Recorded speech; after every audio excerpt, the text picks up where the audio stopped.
What's up guys, Houndish here, and today we have the weekly reset for the 15th of August in Destiny 2, and this of course is the final week for Season 21.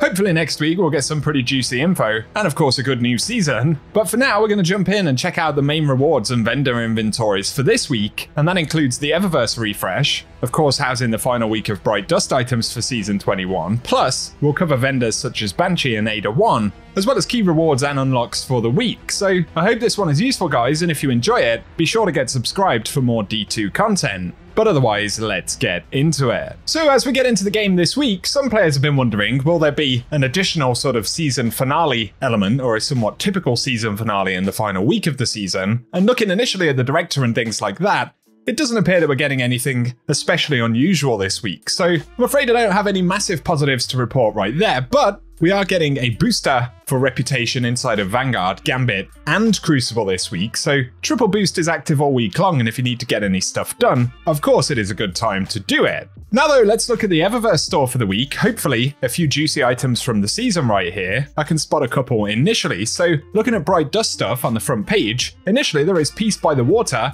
an exotic emote here, which is 3,250 Bright Dust, so if you really haven't done enough fishing and you want to do even more, you can now do it via an emote right there.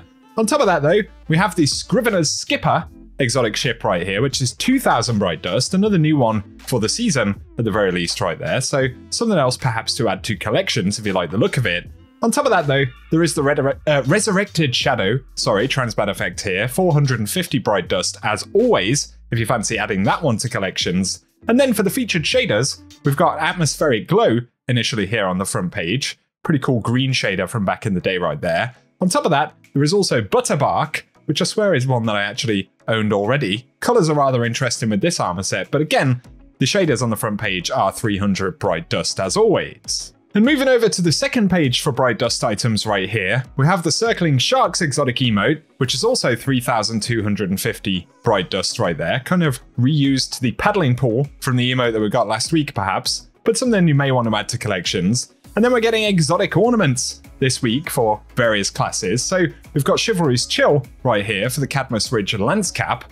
All of these ornaments will be 1,500 Bright Dust, and of course, they are new ones for the season, which is certainly a positive right there. But moving on, there is the Digital Pet Shell available here. Once again, an exotic ghost shell for 2,850 Bright Dust, so rather interesting looking thing to add to collections. And then we've got the JJ2 Research Rover exotic sparrow, so a bit of a bonanza of new items from the season in this final week, and this one is 2,500 Bright Dust.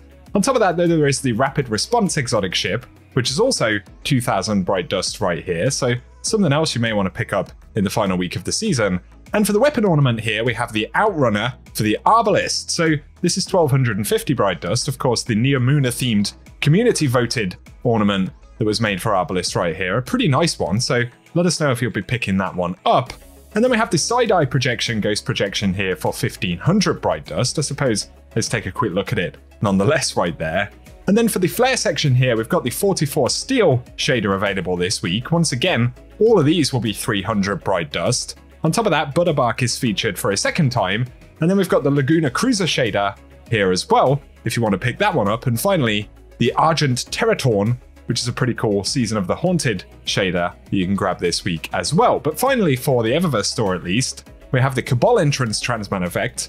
Forgetting the prices of all of these, I believe they're 450 Bright Dust, I was correct. Also, there is the Cannon Fodder Transman effect. Man, I'm struggling to speak this week, which you can add as well. And once again, Resurrected Shadow is available on the second page as well. So let us know down below if you plan to pick anything up. Nice to get some new season items right here, finally, in the very final week of the season. Now though, let's head to Banshee in the Tower for the featured weapons available this week. Of course, some of them will change throughout the course of the week, and others will have their specific perks switched up. So if you like the look of anything right here, be sure to grab it and also check back as the week goes on. But we've got Gnawing Hunger here with Zen Moment and Swashbuckler, and then the Judgment of Kelgarath, the most common glaive in the world, with Overflow and Unstoppable Force. Then there is the Ikelos Hand Cannon with Stats for All and Focused Fury, as well as the Taipan 4FR Linear Fusion Rifle, which has Genesis and Focused Fury right there. Then the Royal Chase with Slideways and Thresh, so let us know your thoughts on the front page weapons. But we also have Legal Action 2 with Feeding Frenzy and Osmosis, then the Battle Scar with Shot Swap and Head Seeker, which is interesting. There is also the Fugue 55 Sniper with 4th times the Charm and Focused Fury, as well as the Hand-in-Hand Shotgun with Dual Loader and Elemental Capacitor. Then we get the Memory Interdict with Quick Draw Elemental Capacitor, and finally the Palmyra B with Ambitious Assassin and Lasting Impression, which could also be an interesting role on that rocket launcher. So once again, let us know your thoughts on the weapons down below, and be sure to check in at Banshee through the week if you're after different roles, or chances at different weapons. Very finally at ShADA-1 though, for the week right here, we've got the Mimic Savior armor set available for all 3 classes, so if you want to add this to collections, be sure to check in, and of course you can take a look at the stat rolls. And then for the featured shaders at ShADA, we've got Valkyrie Zero. These all cost 10,000 Glimmer. This is a pretty cool one from back in the day right there. I'm surprised I don't have it in the collection, so we'll grab that. There is also the Kairos Black though, from back in Curse of Osiris. This one is many years old at this point, but a pretty nice shader. And also the War Cult Scheme, if you're still looking to add any of the older faction shaders to collections. Now though, jumping over to activities and some of the rewards there, for the Root of Nightmares this week, we'll see the Illuminated Torment Challenge, and so Rufus's Fury, the auto rifle, is the featured weapon drop from the raid. And then as we move over to the Nightfall, the Devil's Lair will be the featured Nightfall this week, and we've got the Buzzard Sidearm for the featured weapon. So this is an adaptive frame kinetic sidearm, and looking at popular traits right here, in the first trait slot, we can see that Perpetual Motion, Overflow, and 4th times the Charm are the 3 most popular bonuses, but it can additionally roll Encore, Pulse Monitor, and Compulsive Reloader. Then for the second trait slot, the top 3 bonuses consist of Kinetic Tremors, Rangefinder, or Frenzy, but it is also able to roll Swashbuckler, Multi-Kill Clip, and Vorpal Weapon.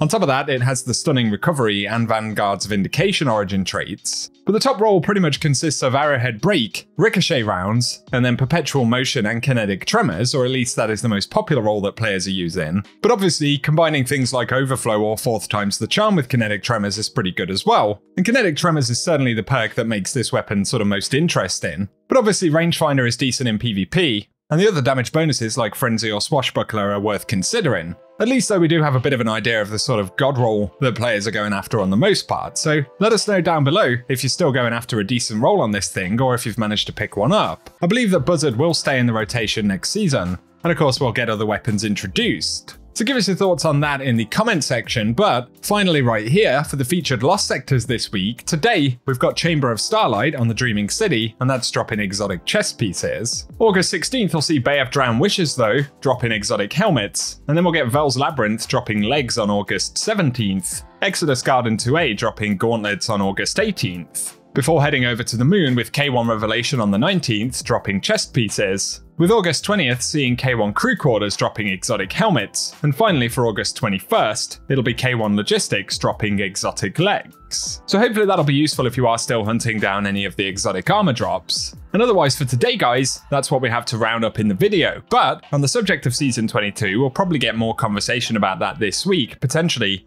some more blog posts, and of course the TWID, followed by the showcase next Tuesday. So be sure to keep it locked and loaded right here on the channel, get subscribed, and turn on notifications, and that way I can keep you up to date with everything related to the game. But if you have enjoyed the video today, a rating below really does help us out, and let us know if you're wrapping any things up in these final few days of the season. But otherwise, I hope you guys have an awesome day.